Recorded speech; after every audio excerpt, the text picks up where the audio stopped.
अजराहं अमराहं अखण्डं अनूपम् अहं शुद्धचैतन्यज्ञानस्वरूपम् अजराहं अमराहं अखण्डं अनूपम् अहं शुद्धचैतन्यज्ञानस्वरूपम् अजराहं अमराहं अखण्डं अनूपम्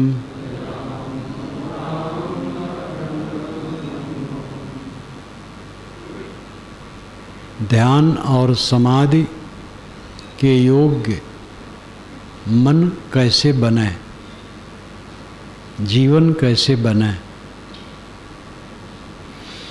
इस पर विचार करें।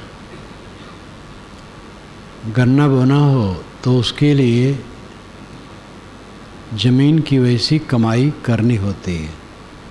कपास, धान, गेहूँ, कोई भी फसल हो, कोई भी बीज डालना हो तो उसके योग्य भूमिका बनाना पड़ता है। भूमिका के बिना बीज फल नहीं दे सकता है। ध्यान और समाधि जीवन का अंतिम फल है। ध्यान समाधि है दुनिया को भूल जाना। देह भी दुनिया है, देह अपनी नहीं। सबको खारिज कर देना ध्यान समाधि है। जीवन का सर्वोच्च काम है। आज तक जो कुछ हमें मिला है क्या रहा है?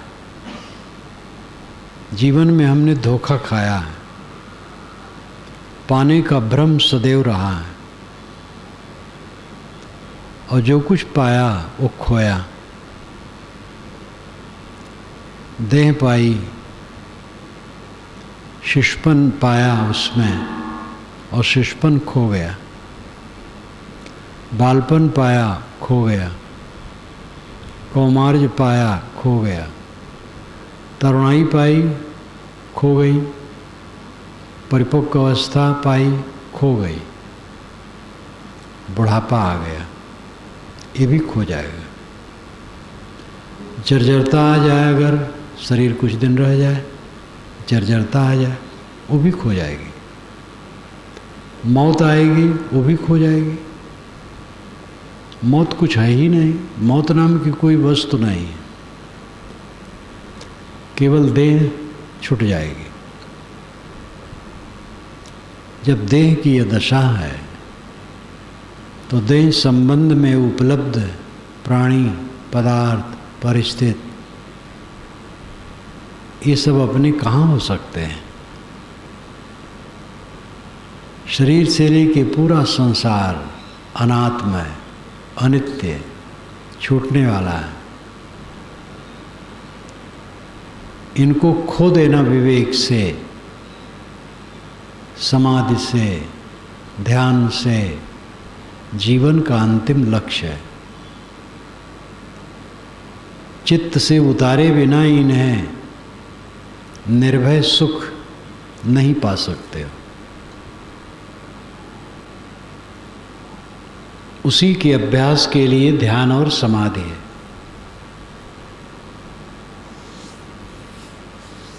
ध्यान समाधि के लिए चित्त की भूमिका, जीवन की भूमिका क्या होनी चाहिए?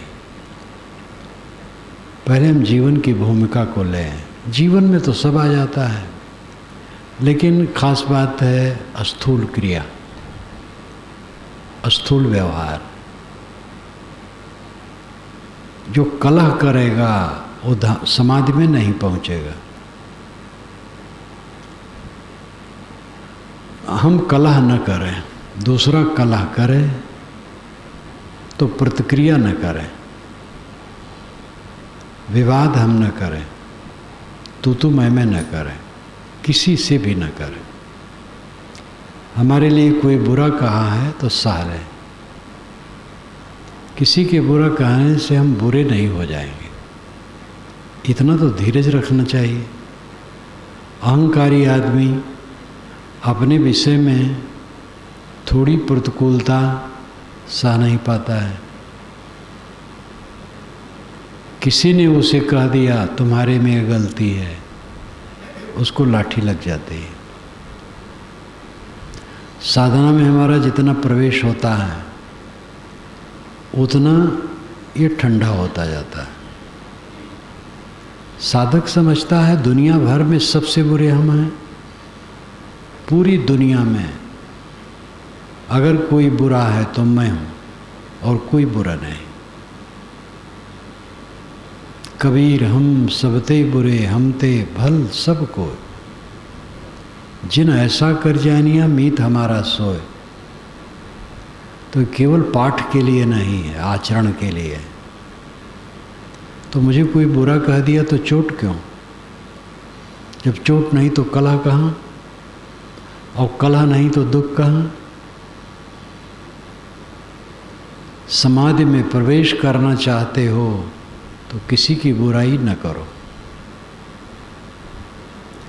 और मेरी बुराई कोई करे तो मैं सह लूं, निर्विकार भाव से सह लूं। इसकी आवश्यकता है। दूसरे का हक कहीं न मारे, दूसरे की वस्तु अनधिकृत रूप में न ले बिना उसके दिए।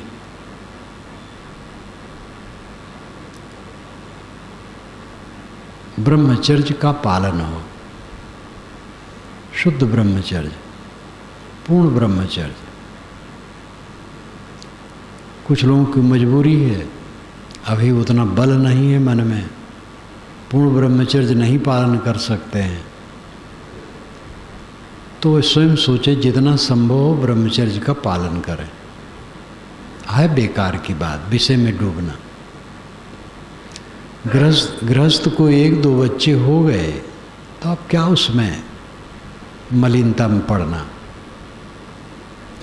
लेकिन ऐसा कहना तो सहज है, कहने वाले तो अलग बैठे हैं, जिससे उसका संबंध ही कोई मनवाड़ी कर्म से नहीं है। लेकिन जो उसमें पड़े हैं वे सब एकाएक पूरा ऊपर उठ जाएं, बहुत मुश्किल है।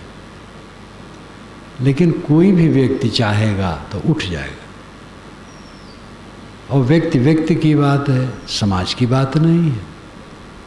समाज कोई वस्तु ही नहीं, व्यक्ति ही वस्तु है, व्यक्ति ही की सत्ता है। व्यक्ति व्यक्ति इकट्ठे हो गए, समाज बन गया। व्यक्ति अलग हो गए, समाज कुछ नहीं। समाज सुधार नाम की कोई चीज नहीं है, व्यक्ति सुधार है। व्यक्ति सुधरता है तो व्यक्ति व्यक्ति सुधरते जाते हैं, वही समाज का सुधारना है। बहुत से व्यक्ति सुधर गए, मानो समाज सुधर गया। हम एक व्यक्ति हैं, जिम्मेदारी हमारी अपने ऊपर है। हम अपने आप को पूरा सुधार सकते हैं।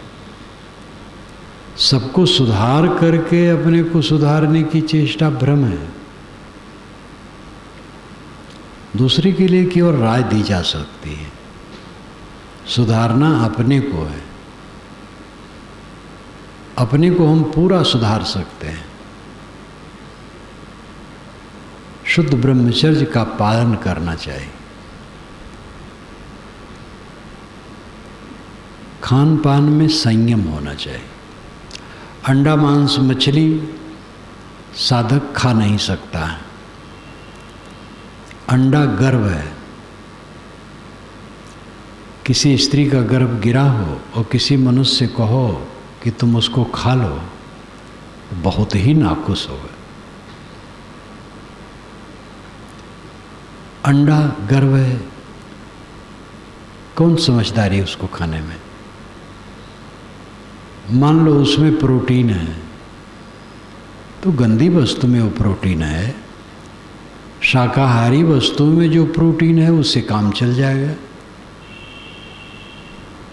उसमें तेजाब है, ज़्यादा नुकसानदेह वाला है अंडा। मांस मछली किसी देहधारी को काट करके मिलता है, मांस मिलता है, मछली मिलती है। कौन साधक होगा जो दया को एक बारगी अलग रख देगा? दयाहीन कौन साधक हो सकता है? ऐसे साधक होंगे जो मांसाहारी थे, हैं, रहेंगे, लेकिन वो पूर्ण नहीं माने जा सकते। जिसके दिल में दया नहीं है, कौन साधक है? अंडा मांस मछली बिल्कुल नहीं खाना चाहिए। लहसुन प्याज की बात है, वो शाकाहारी है, शाकाहारी भोजन में आता है, शाक है, अंडा मांस मछली नहीं। सात्विक लोग क्यों उसको छोड़ देते हैं?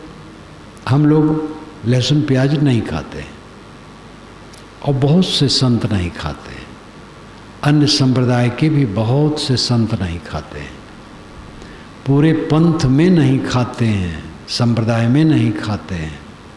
वेनसांग जो आज से 1400 वर्ष पूर्व चीन का संत, बौद्ध संत आया है भारत, उसने बताया है, लिखा है कि गांव में अगर कोई लहसुन प्याज खाने लगे तो उसको निकाल करके बाहर कर देते। इतनी कड़ाई थी पहले। लहसुन प्याज में दोष क्या है? लहसुन प्याज में कई गुण हैं, और अगर रोग दूर करने के लिए औषध के रूप में किसी को लेना हो तो बुरा नहीं। औषध में तो पता नहीं क्या क्या प्रपंच लेना पड़ता है, तो अगर औषध रूप में लहसुन प्याज का प्रयोग हो तो कोई बुरा नहीं, लेकिन फिर वो आदत नहीं बनानी चाहिए। रोग दूर हो जाए छोड़ देना चाहिए। तो लहसुन प्याज में अपने गुण हैं। दोष क्या है? एक तो गंध उसकी अच्छी नहीं, खास बात है उत्तेजना। लहसुन प्याज में उत्तेजना करने का तत्व है, इसलिए संयमशील को लहसुन प्याज नहीं खाना चाहिए।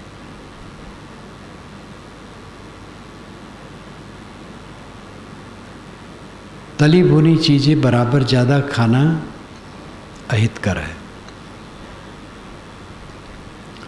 कभी कभार थोड़ा खा लिया, कोई हर्ज नहीं, लेकिन बराबर तली भुनी चीज़ें खाना पेट को खराब करना, ये तो डॉक्टर ही नहीं पसंद करते हैं।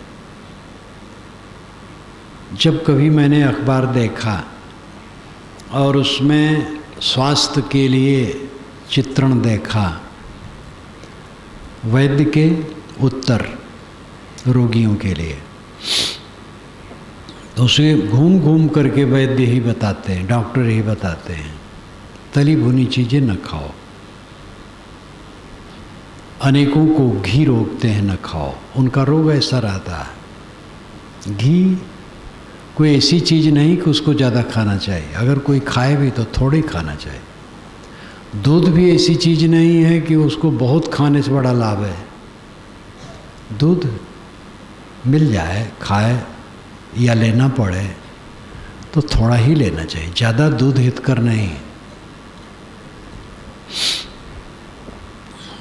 जल्दी पचने वाला भोजन बढ़िया, जल्दी पचने वाला भोजन उबला हुआ भोजन है। भात उबाला जाता है, वो तो उबला ही है। रोटी भी उबली हुई है, पानी में सान करके सेंक लिया जाता है। दाल भी उबली होती है, बस दाल में हम मिर्च मसाले बहुत डालते हैं, वही गड़बड़ करते हैं। हल्दी तो गुणकारी है, नमक के हम लोग आदी हैं, इसलिए नमक खाते हैं। नमक कम खाना चाहिए। यहीं भारत देश से सटा हुआ चीन है, वहाँ नमक लोग खाते ही नहीं। संसारी हैं सब, नमक नहीं खाते, मसाला नहीं खाते। एक डॉक्टर ने बताया जो चीन गए थे, तो कहे जब होटल में भोजन करने जाता, किसी होटल में मिर्च मसाला तेल बघार छौंक कुछ है ही नहीं, उबला हुआ रखा है, खा लीजिए। उनका अभ्यास है। इसलिए जो चीन गए हैं जानते हैं, वो कहते हैं कि चीन में लोगों के पेट बड़े नहीं होते हैं, पेट पतले होते हैं और स्फूर्ति होती है उनमें। हम लोग नमक के ज़्यादा आदी हैं।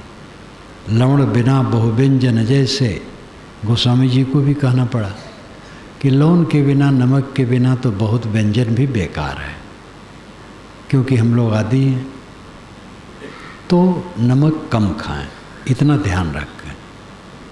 ये देवियों का काम है कि वे नमक कम डालें, घर वाले ऐसा समझें, स्त्री पुरुष सबको समझना होगा नमक कम खाना अच्छा है। छौंक बघार कभी हल्का ही ठीक है। सब्जी में तेल उतना ही डालना चाहिए, छौंक हो जाए बस।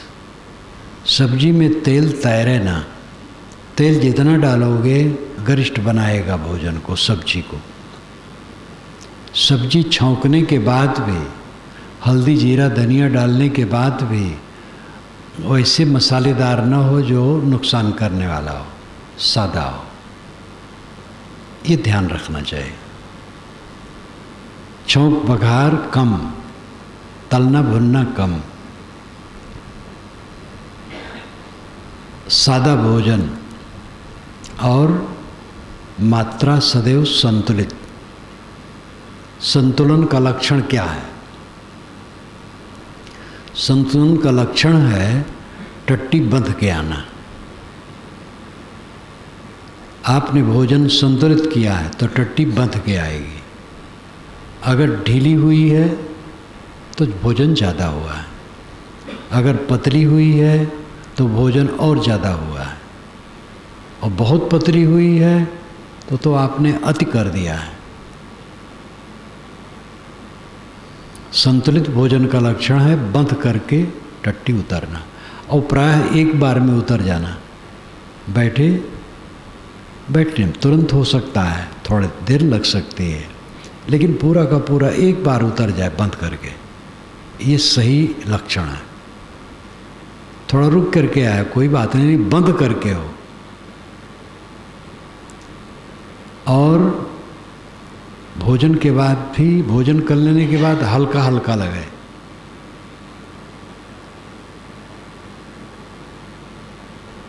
दूसरी मीटिंग में जब भोजन का समय आए, कड़ी भूख लग जाए,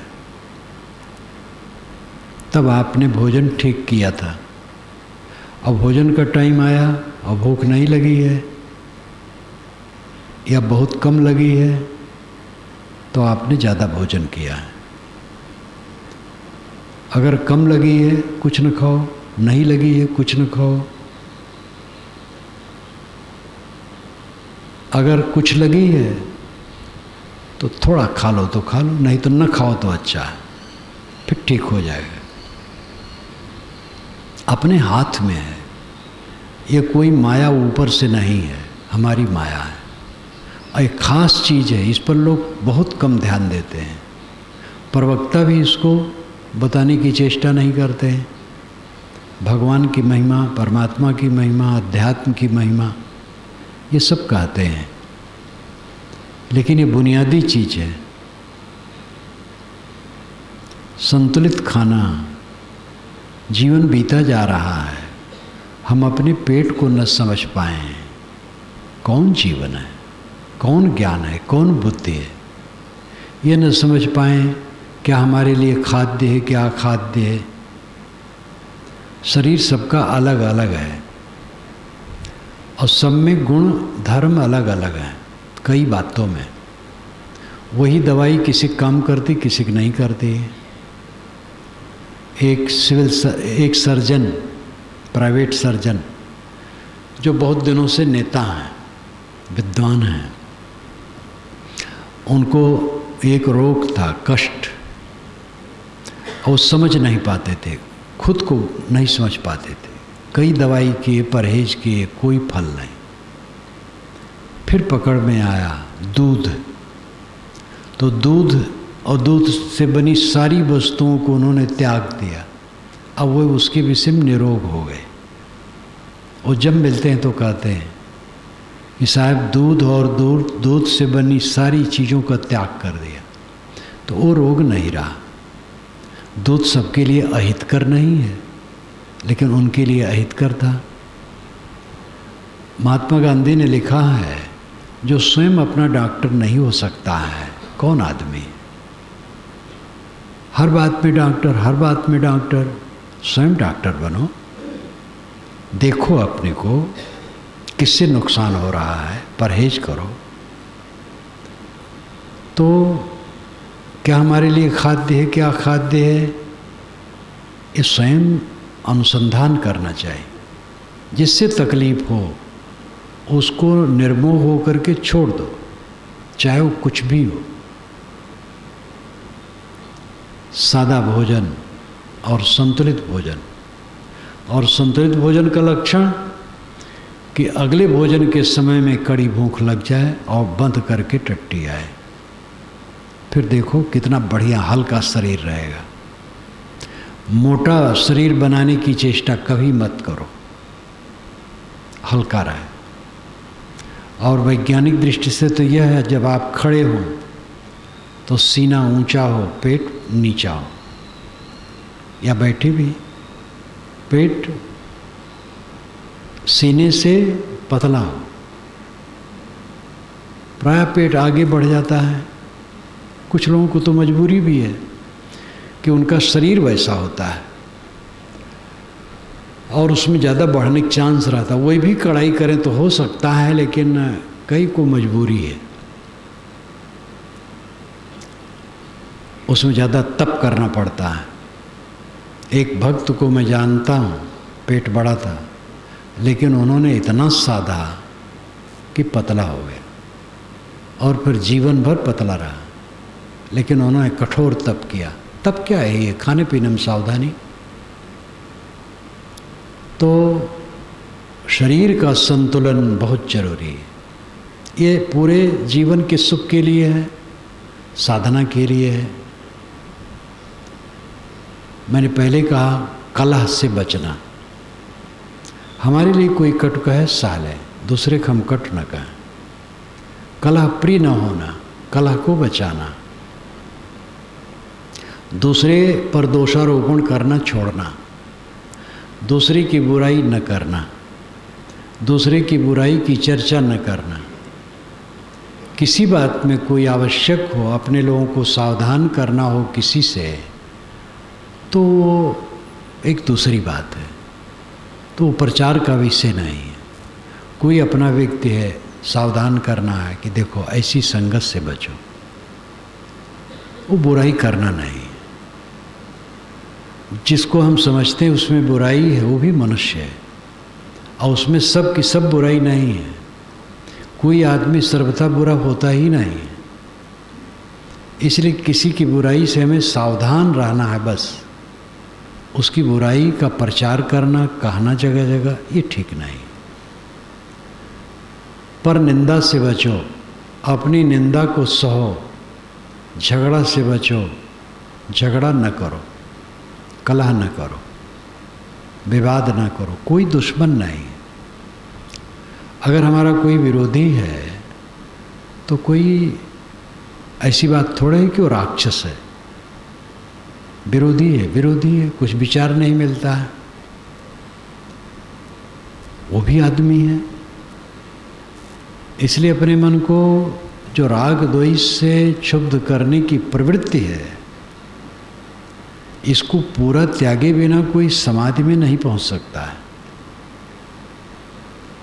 किसका संबंध है? बचपन से आज तक जितना संबंध हुआ है, कुछ रुका नहीं है। बहुत जोर डालने पर कई बातें थोड़ी याद होती हैं और बहुत सी बातें तो एकदम लुप्त हो गई हैं। जहाँ जहाँ गए बसे प्रिय माने, मोहे जिनके साथ, बहुत काल से ते सब छूटे रहा संबंध न जास। न पास कोई हमरे खोजे मिले वस्तु, ये विशाल देव की वाणी है। भवयान में वैराग वित्त में आता है। न पास कोई हमरे खोजे मिले वस्तु, मैं जब खोजता हूँ तो मेरे पास कोई वस्तु नहीं मिलती। याद हो तब माता हमरे पिता बंधु परतीत, भाभी भगनी भाभी दर से पित्ते चची मनीत। जब याद होता है तब लगता है मेरी माँ थी, मेरा पिता था, मेरा भाई, मेरी भाभी भगनी, देश गांव, नाम रूप जाति वर्ण, सारी बातें याद होने पर लगता है ये सब मेरे थे या हैं। अनेक मित्र हुए, अनेकों को हमने गले लगाया, अनेकों का प्यार किया, और वो सब में अधिक लोग शून्य हो गए, हैं ही नहीं दुनिया में। कितना स्वाद चखा, कितने रूप देखे, कितनी गंध सूंघी और कितने स्पर्श किए, कितने मान सम्मान पाए, क्या रखा है। अपने को पीछे और नीचे करो।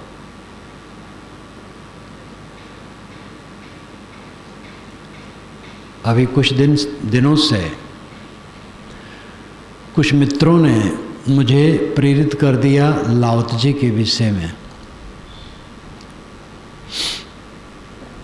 मेरे लिए आग्रह आता रहता, ये पुस्तक लिखो, पुस्तक लिखो, लेकिन मैं ये विचार छोड़ दिया हूँ। महाभारत पर काम करो, पुराणों पर काम करो, अन्य 5 शास्त्रों पर करो। आपने योग दर्शन पर तो कर दिया, लेकिन अन्य 5 शास्त्र बचे हैं।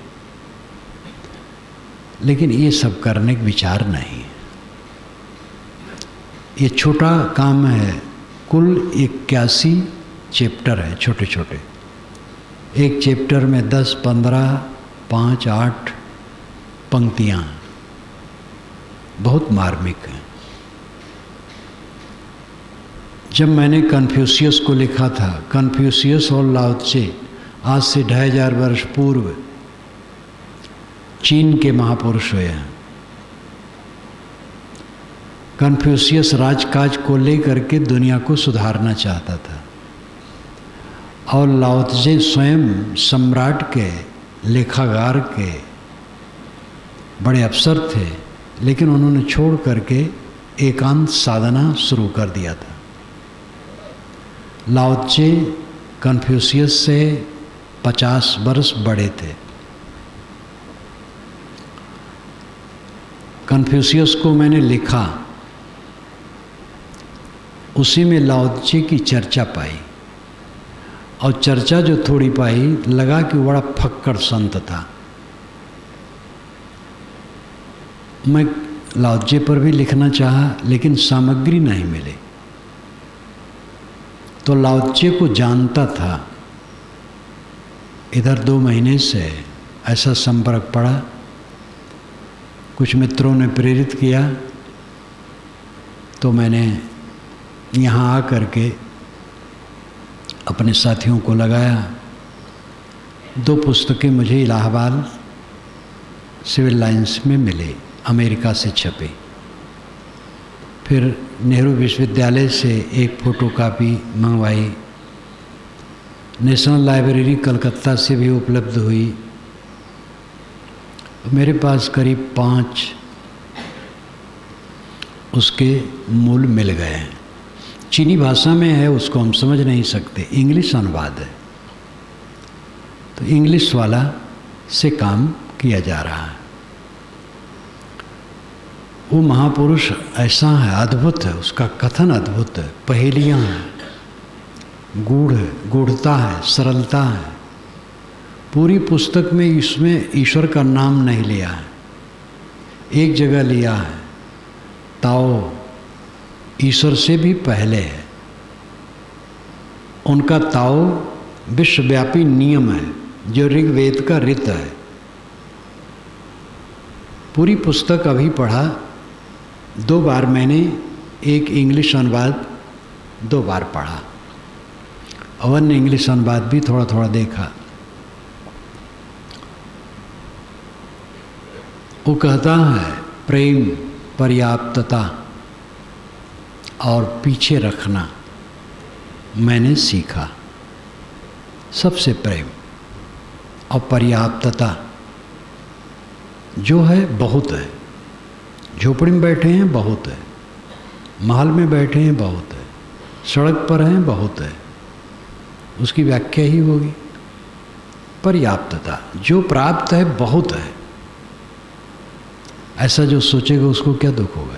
और पीछे, अपने को पीछे करो। लोग बैठे हैं, जहाँ लोग जूता खड़ाऊ उतारते हैं वहाँ हम खड़े हो जाएं तो वहाँ से पीछे हमें और कौन करेगा।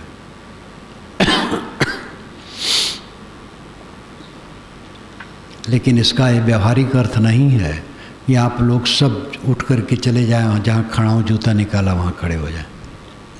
अर्थ है अपने मन को ऐसा रखे कि हम पीछे और नीचे हैं, कभी भी आगे होने की चेष्टा न करें। मजबूरी से आगे होना पड़े लेकिन मन पीछे रहे। सदैव अपने को पीछे और नीचे करने की चेष्टा रखें, अपने को चमकाने की चेष्टा न करें, अपने को पीछे रखें। बाहर से धूमिल लगे अच्छा है। उस महापुरुष की वाणी ऐसी अद्भुत है, बीज बराबर कबीर की याद आती है। एक बहुत बड़े चिंतक ने एक जगह लिखा है, लाओ त्से को कबीर समझे। दोनों में 2000 वर्ष का अंतर था। आज से 600 वर्ष पूर्व कबीर साहब हुए और लाओ त्से आज से 2600 वर्ष पूर्व हुए। लेकिन पद पद में मुझे कबीर की याद आती है। उसमें बारंबार वो महापुरुष अपनी तरफ लौटने का कहता है, इतना न भरो कि छलक जाए, छलकने के पहले भरना बंद कर दो। सूत्र रूप में है, लौकिक उन्नत के पीछे बहुत पड़े, बहुत हो जाए, बहुत हो जाए, निश्चित है नष्ट हो जाओगे। थोड़ा समय है, बढ़ाते बढ़ाते दुनिया की चीज़, उसी में मरने का समय आ जाएगा। आत्मक काम कब करोगे? चाहिए आपको क्या? भूख लगने पर थोड़ा भोजन, तन ढकने के लिए कुछ कपड़े, सोने के लिए थोड़ी जगह और मन का दुनिया से मुक्त रहना। क्योंकि दुनिया छोड़नी है, आजकल में ये छूट जाएगी, छूट गई है ऐसा समझो। छूटने के पहले मन सबसे छूट जाए। इस समाज के लिए, शांत के लिए जीवन का सब काम है। तो धन बढ़ाते बढ़ाते, प्रतिष्ठा बढ़ाते बढ़ाते, लोगों का परिचय बढ़ाते बढ़ाते अपने को खो दिए। मुझे याद है जिस वर्ष मैंने गृह त्याग किया था तो उसके पहले 3 वर्ष मैं गुरु जी के संपर्क में घर में रहते हुए रहा। आता जाता था, वर्षा में आया और न तो कोई टेलीफोन का संबंध था उस समय, न कोई मोबाइल था, न कुछ था। बस यही जानता था गुरु जी होंगे ही। आया, कुआं पर पहुंचा, पैर धोया, निर्बंध साहब बैठे थे, बंदगी गई तो कहे गुरु जी तो अभी नहीं हैं। तो मन बड़ा उदास हुआ।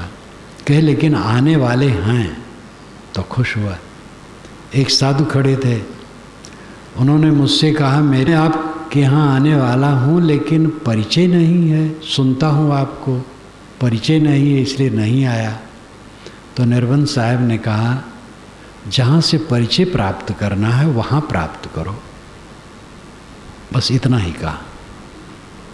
उनको डांटा है एक प्रकार से। भक्तों से परिचय बढ़ाने के चक्कर में पड़े हो। कितने साधु हैं, भक्त जब मिलेंगे तो उनका फ़ोन लिखेंगे, पता लिखेंगे, जबरदस्ती वहाँ पहुँचने के लिए। परिचय अपने से प्राप्त करो। श्री निर्बंध साहब हमारे बड़े गुरु भाई थे, नहीं रहे। 2 गुरु भाई बचे हैं, निहाल साहब, श्री निहाल साहब बढ़ारा में हैं, और श्री विमल साहब यही मौजूद हैं। ये 2 बचे हैं हमारे बड़े गुरु भाई। निर्बंध साहब और बड़े थे और पुराने थे, वो नहीं रहे। तो उन्होंने कहा कि जहाँ से परिचय प्राप्त करना है वहाँ परिचय प्राप्त करो, परिचय अपने से करो। ये तो सब खो जाने वाला है। अब तुम भरते जा रहे हो, भरते जा रहे हो, भरते जा रहे हो। छलकेगा, तुम्हारा पतन होगा। छलकने के पहले बंद करो भरना। बहुत विकास, बहुत विकास, हाथ पैर मार रहे हो बाहर और अपने को खो रहे हो। बाहर का विकास, अपने को ह्रास करना, हरास, खोना है। अपना काम करो, कल्याण का काम करो। तो लाउची की बात जब पढ़ता हूँ, कबीर साहब का प्रमाण जगह जगह आता है। मीठा वचन सत नहीं होता है, सत वचन मीठा नहीं होता है। अद्भुत अद्भुत बात है उसकी। और मार्मिक बातें उसकी हैं। यहाँ याद आई बात कि अपने को पीछे और नीचे रखो। सदैव महापुरुष डांटता है, पीछे नीचे रखो। वो 100 वर्ष की उम्र की में जब पहुंचा है तो चीन छोड़ दिया है, क्योंकि यहाँ बहुत लोग हमें जान गए हैं।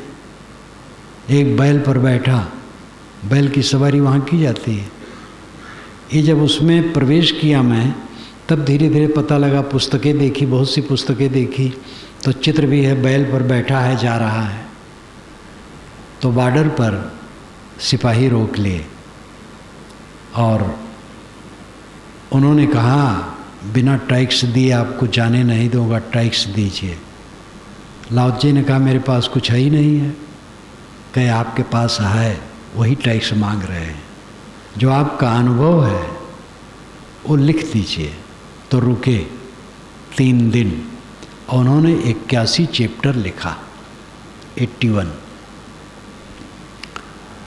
और वही उनकी पुस्तक है। उसका नाम है ताओ ते चिंग। ताओ नियम, ते जीवन, चिंग पुस्तक। पूरी पुस्तक में न कोई देवता का मतलब न ईश्वर का मतलब, जीवन और सत्ता। तो उसमें वो महापुरुष कहता है अपने को पीछे और नीचे करो, अपरिचित कर दो, कोई न जाने। क्या जानना चाहते हो?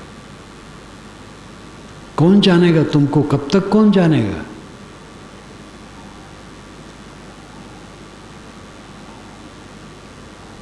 समाधि के लिए मन की जमीन बनेगी जब अपने को खो दो।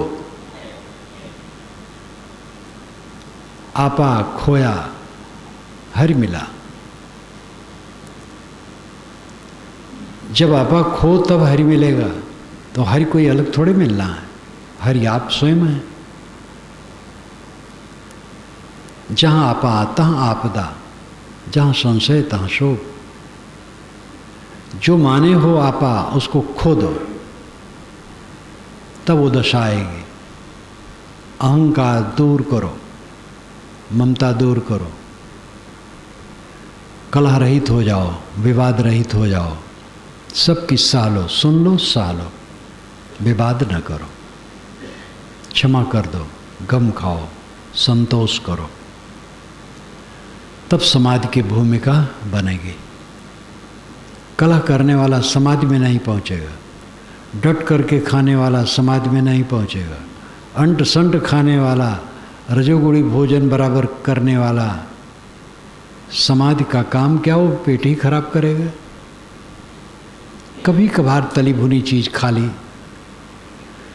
बराबर सादा सात्विक संतुलित भोजन, संयम सरल व्यवहार, जिन लोगों में आप हैं उनसे मीठा बर्ताव, मीठा वचन, क्योंकि ज़्यादा चक्कर परस्पर ही होता है। परस्पर में लाग डांट भय, हमारी प्रतिष्ठा घट न जाए। अगर इनकी प्रतिष्ठा बढ़ जाएगी तो हमारी प्रतिष्ठा घट जाएगी। महामूर्खता। दूसरी की प्रतिष्ठा बढ़ाओ, आपकी प्रतिष्ठा अपने आप बढ़ जाएगी। अगर अपनी प्रतिष्ठा चाहे दूसरी की प्रतिष्ठा बढ़ावे, और उत्तम यह है अपनी प्रतिष्ठा ही न चाहे और दूसरी की प्रतिष्ठा बढ़ावे, उसी में सब कुछ है। दूसरे को श्रेय दो, आपके पास जो है उनको श्रेय दो, जो जैसे हैं जिस योग्य हैं उनको श्रेय दो। आपको क्या सारी योग्यता आप में हो? जो घर का व्यक्ति ये मानता है कि सारी योग्यता मेरे में है और पूरी चाबी का झप्पा अपने पास रखना चाहता है और सारा हक अपने पास रखना चाहता है और सारा अनुशासन का सूत्र अपने पास रखना चाहता है, वह उलझा रहता है और उसके साथी कभी विकसित नहीं होते और उस पर विश्वास भी नहीं करते परस्पर, और सब दुखदायी होता है। इसलिए चाहे साधु समाज हो, चाहे गृहस्थ समाज हो, चाहे राजनीतिक पार्टी हो, चाहे कोई कंपनी हो, जहाँ मनुष्य हैं, मनुष्यों को लेकर के काम करना है, वहाँ चाहिए अगुआ। अगुआ कहना मुझे अच्छा नहीं लगता, लेकिन कहना पड़ता है। अगुआ अपने को पिछुआ समझे। लाओ जी ने तो कहा है कि शासन वह अच्छा है जिसमें पता न चले किसका शासन है। दूसरा स्तर है उससे नीचा कि शासक के प्रति लोग श्रद्धावान हो। पहला तो यह है कि पता नहीं चल कौन शासन करता। दूसरा स्तर यह है निम्न कि शासक के प्रति लोग श्रद्धावान हो। और तीसरा नीचा स्तर है कि शासक के प्रति लोग डर रखें। और अंतिम है कि शासक से लोग घृणा करें। कितनी बढ़िया बात है। वो रिकॉर्ड का बड़ा अधिकारी था, सम्राट का लेखा जोखा का बड़ा अधिकारी था, और कई बार सम्राट ने अपने मंत्री को भेजा था लाओ जी के पास कि उनको कहो आम यहाँ राजकाज देखें। इतना ईमानदार है, इतना करेक्ट आदमी को सभी चाहते हैं, लेकिन वो महापुरुष मंत्रियों को लौटा देता था। एक मंत्री आया, कहा लाओ जी तुम क्यों जंगल में पड़े हो, सम्राट तुम्हें चाहता है। लाओ जी ने कहा देखो ये पक्षी पेड़ पर बैठे हैं, ये धूप सहते हैं, पानी सहते हैं, बर्फ़ सहते हैं, हवा सहते हैं और झंझा में रहते हैं, सब प्रकार से रहते हैं। लेकिन इनको तुम चाहो कि सोने के पिंजड़े में बंद करके सम्राट यहाँ ले चलो और यहाँ उत्तम उत्तम भोजन इनको खिलाओगे। इनसे पूछो, अगर इनके पास भाषा हो तो ये पसंद नहीं करें, कहेंगे ना ये पेड़ पर हम रहेंगे, हवा सहेंगे, पानी सहेंगे, झंझा सहेंगे, पिंजड़े में नहीं रहेंगे। तो कई बार मंत्रियों को लौटा दिया। तो उत्तम शासक वह है जिसके विषय में कोई ध्यान ही न दे, मानो है ही नहीं है, इतना बढ़िया शासक। मध्यम है कि उसके प्रति श्रद्धा रखें कि शासन वो बहुत अच्छा करता है। और अधम है कि उसके लिए लोग डर करें, और अधमाधम है कि उससे लोग घृणा करें। अब ऐसा शासक होगा तो और क्या होगा। गुरु अगर ऐसा हो, हरदम मार क्रोध में, हरदम डांटता है, हरदम गुर्राता है, तो शिष्यों के मन में उदासी हो जाती है। इसलिए अगुआ कहना भी हमें अच्छा नहीं लगता, लेकिन समझाने के लिए कहना पड़ता है। घर का, समाज का, कहीं का भी अगुआ हो, वह अपने समाज और परिवार के लोगों की योग्यता देखे और जिस योग्य जो हो उसमें उसको बढ़ाने के लिए उत्सुक हो, और ऐसा करे कि ये सब इतने बढ़ जाएं कि हम शून्य हो जाएं, हमारी कोई उपयोगिता न रह जाए। ये होना चाहिए। और परस्पर भी समाज के लोग, परिवार के लोग ये चाहें कि इनका गुण ज़्यादा है, इनका विकास हो। ये ना सोचें इनका विकास हो जाएगा तो मैं घट जाऊंगा, दूसरे लोग बढ़ें, ये भावना होनी चाहिए। इसी में सबका हित है, कल्याण है, मंगल है। मन की जब ऐसी स्थिति होगी तब पूर्ण समाधि में जाएगा। एकदम चंदन घिसा जाता है जब, एक तो मिट्टी का चंदन होता है रंगदार, जो असली चंदन है लकड़ी का, तो उसको पत्थर पर घिसा जाता है तो उसमें पत्थर ज़्यादा खुरदरा नहीं रहता है। मैं चंदन खूब घिसा हूँ, क्योंकि शालिग्राम भगवान को चंदन लगाता था, तब स्वयं अपने में लगाता था, तो बहुत हल्के हाथ से चंदन घिसा जाता है जिससे भगवान को दर्द न लगे, सब भावना रहती है। तो चंदन बहुत हल्के से घिसा जाता है। मन अपना हल्के से घिसा हुआ चंदन की तरह बन जाए, तब समाधि में प्रवेश करेगा, समाधि में डूबेगा, परम शांति मिलेगी। ये काम सब करो, समाधि और ध्यान की भूमिका बनाओ, इसमें हानि नहीं होगी, लाभ होगा।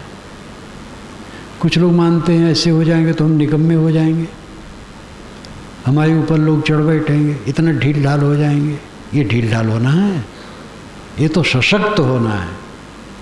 गांधी जी ने कहा, वीर व्यक्ति अहिंसा का पालन कर सकता है, कायर व्यक्ति अहिंसा का पालन नहीं कर सकता।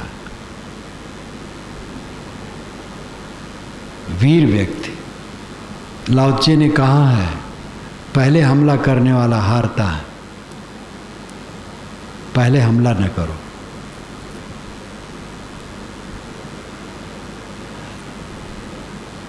हमला करना ही नहीं चाहिए, लड़ाई करनी ही नहीं चाहिए, विवाद करना ही नहीं चाहिए, सहना चाहिए। सहने वाला वीर होता है, असहनशील उत्तेजक होता है।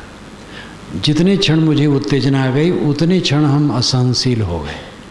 हम बहुत सहनशील हैं, लेकिन अगर क्षण मात्र के लिए उत्तेजना आ गई तो उतनी तो त्रुटि रही है, वो हमारी त्रुटि है, आ जाती है, लेकिन है त्रुटि। ये अपनी कसर को देखा है। ईंधन रहित आग के समान शांत हो जाना, ये समाधि की पूर्व भूमिका है। आग जल रही है, जलते जलते जल गई, अब ईंधन उसमें नहीं है, लकड़ी कोयला कुछ बचा नहीं है, तो आग धीरे धीरे अपने आप शांत हो जाएगी। अब अगर उसमें ईंधन फिर पड़ा तो धधक पड़ेगा।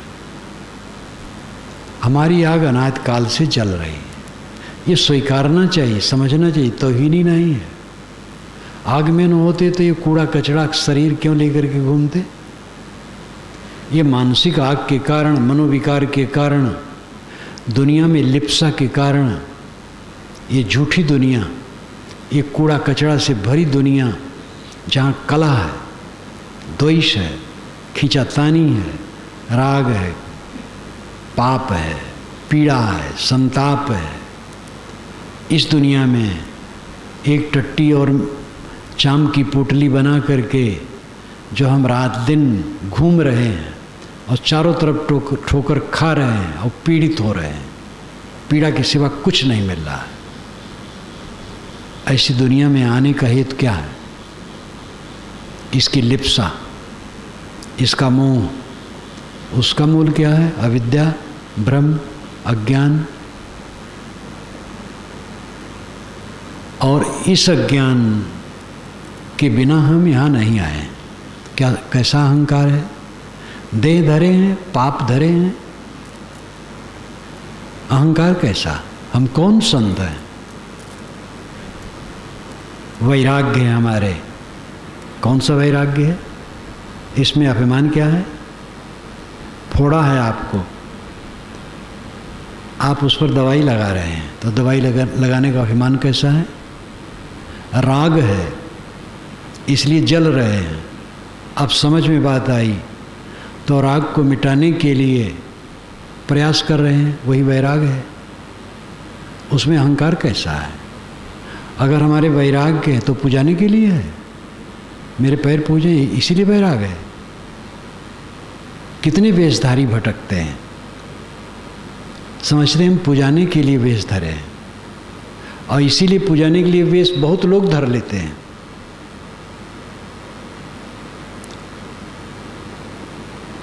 वैराग का अहंकार क्या है? राग तो पाप है और उस पाप को हम काट रहे हैं। वैरागवान कौन हो गए हम? बड़े कौन हो गए? अपने पाप को धो रहे हैं। राग जो पाप उसको धो रहे हैं, उसी को दूसरे भाषा में कह दिया वैराग। और ऐसा काम करने वाले कह दिया वैरागवान, तो कम से कम अपने लिए तो ये नहीं समझना चाहिए, दूसरे संत के लिए समझना चाहिए वो वैरागवान है, उनकी शरण में रहने से कल्याण है, ये ठीक है। हम वैरागवान हैं।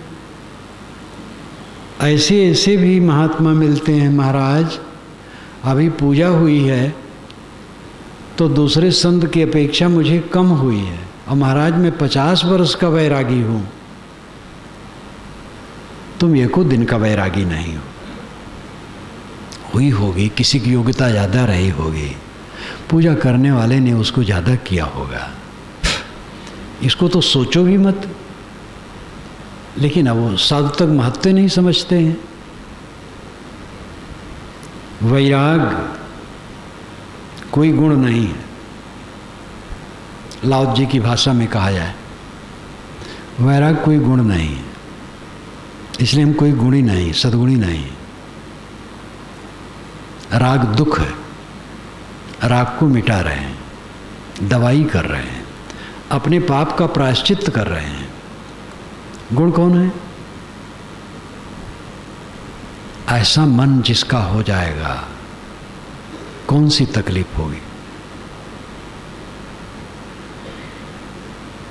अपने मन के अहंकार को मिटाओ। तरने को है दीनता, डूबन को अभिमान। डूबना है, अभिमान करो। सदा से डूबे हो, आज भी डूब रहे हो, आगे भी डूबो। तरने के लिए एक रास्ता है, दीनता। जन को दीनता जब आवे, जब जन को, भक्त जन को, संत जन को दीनता आती है, फिर क्या पूछना है?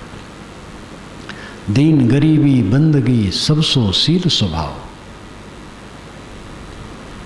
सबसे शील का स्वभाव बर्ताव करो, दीनता विनम्रता लाओ।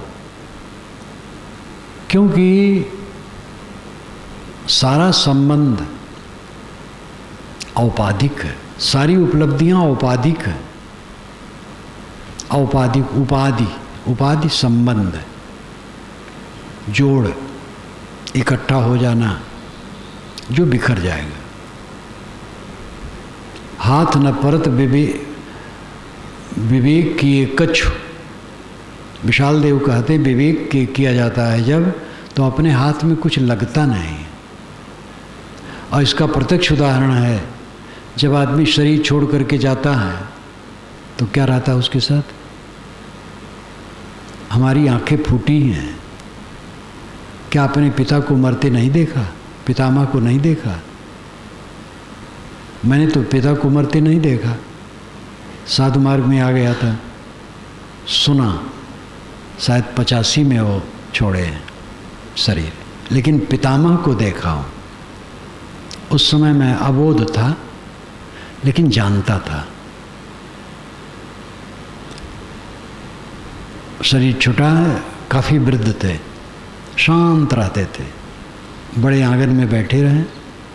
जब उनके लिए जलपान आवे, पिसा हुआ पदार्थ, तो वहाँ एक नींबू का पेड़ रहे, तो मुझे इशारा करें उंगली से, तो मैं एक पत्ता तोड़ूं और पोंछ करके दे दूं, तो उसी पत्ता को चिम्मच बना के खाएं। बोलना उनका सुना ही नहीं, शांत। जब उनका शरीर छूटा, जमीन में लटा दिया गया। उन्हीं का घर का सब ऐश्वर्य था और उनको मैंने आंखों से देखा, वो छोड़ के चले गए। क्या अभी भी समझ में नहीं आता है कि ऐसे छोड़ना है? आंखें होते हुए भी हम अंधे हैं। अंधभूतो अयं लोको तनुकेत विपश्यति। तथागत बुद्ध कहते हैं अंधभूतो अयं लोको, यह लोक अंधभूत है, महाअंधा है। तनुकेत विपश्यति, बहुत कम लोग हैं जिनको दिखाई देता है। दिखाई देना चाहिए, कुछ मेरा नहीं है। ये भाव जितना गहरा होगा समाधि में प्रवेश करेंगे।